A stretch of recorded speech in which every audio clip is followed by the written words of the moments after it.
ব্যস্ত সময় পার করছেন কামার ও লৌহজাত পণ্যের বিক্রেতারা। কোরবানির পশু জবাই ও মাংস প্রস্তুতের জন্য চলছে চাপাতি, দা, বটি, ছুরি সহ নানা হাতিয়ার তৈরির কাজ। এ নিয়ে আরও জানাতে সৈয়দপুর থেকে যুক্ত হচ্ছেন মোকাররম হোসেন। মোকাররম, কেমন ব্যস্ততা দেখছেন কামারপাড়ায়? রাত্রি নতুন লৌহজাত পণ্য তৈরি এবং পুরাতন যে হাতিয়ার সেটাতে ধার দেয়া, এই দুই কাজেই এখন কামার পট্টিগুলোতে ব্যস্ততা। টুংটাং শব্দে একেবারে অস্থির অবস্থা তাদের এই পট্টিগুলোতে, কারণ তারা একেবারে তাদের যে কর্মমৌসুম সেই কর্মমৌসুমের সব থেকে ভালো সময় এখন তাদের সামনে অপেক্ষা করছে।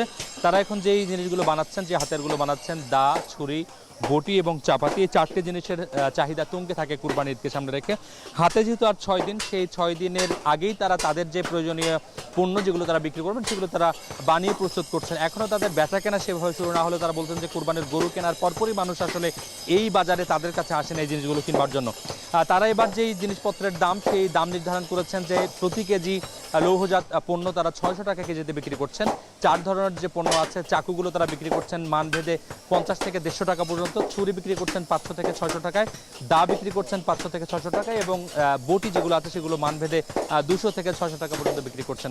তবে তারা বলছেন যে ঈদকে কেন্দ্র করে তাদের যে বেচাকেনা সেটি ক্রেতা পর্যায়ের যে খুচরো বিক্রি সেটি খানিকটা কমেছে, কারণ এখন কুরবানিকে কেন্দ্র করে যে মৌসুমি কসাইরা রয়েছেন তারা আসলে তাদের যে প্রয়োজনীয় হাতিয়ার সেগুলো একবারই তারা তৈরি করেন এবং সেগুলো অনেক বছর তারা ধার দিয়ে সেগুলো দিয়ে কুরবানির কাজ সারেন।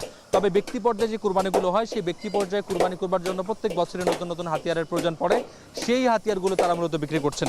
রাত্রি জানিয়ে রাখি, সৈয়দপুরের যে লৌহজাত পণ্যের বাজার সেটি কিন্তু বেশ ভারী, কারণ এখানে হালকা প্রকৌশল শিল্প রয়েছে। সেই হালকা প্রকৌশল শিল্পের যে লোহার উদ্বৃত্ত সেটি দিয়ে তারা এই হাতিয়ারগুলো তৈরি করে থাকেন এবং এখানকার যে রেলওয়ে কারখানা, সেখানকার যে রেলের লোহা লক্কর সেগুলো দিয়েও কাঁচামাল দিয়ে এই আসলে লৌহজাত যে হাতিয়ার সেগুলো আসলে তৈরি করা হয়।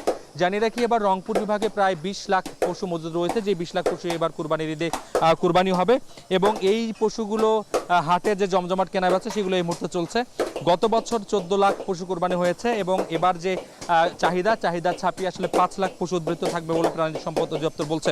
সেই হিসেবে যে বিপুল সংখ্যক চাহিদা, সেই চাহিদার একটা বড় উৎস কিন্তু সৈয়দপুর, কারণ এখানে লোহা শিল্প, হালকা প্রকৌশল শিল্পের যে জমজমাট অর্থনীতি, সেই অর্থনীতির একটা বড় প্রবাহক হিসেবে এই লৌহজাত হাতিয়ারগুলো কাজ করে এবং যারা কারিগর রয়েছেন তারা অনেকেই বলছেন যে এই মৌসুমকে কেন্দ্র করে তাদের বাড়তি লোকবল নিয়োগ করবার প্রয়োজন পড়ছে, কারণ চাহিদার যে যোগান, সেই যোগান দেবার যে প্রস্তুতি সেটি তাদেরকে 2-3 দিনের মধ্যেই সারতে হবে।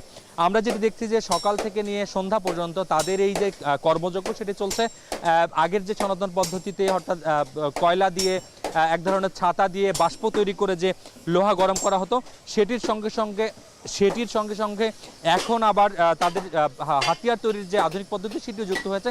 শান দেবার জন্য ইলেকট্রিক এক ধরনের যন্ত্র তৈরি হচ্ছে, সেটি তারা শান দিচ্ছে। অর্থাৎ সনাতন এবং আধুনিক দুই পদ্ধতিতেই হাতিয়ার তৈরির কর্মযজ্ঞ চলছে। রাত্রি এই ছিল এই মুহূর্তে সৈয়দপুর থেকে কুরবানির প্রস্তুতির হাতিয়ার তৈরির সবশেষ খবর।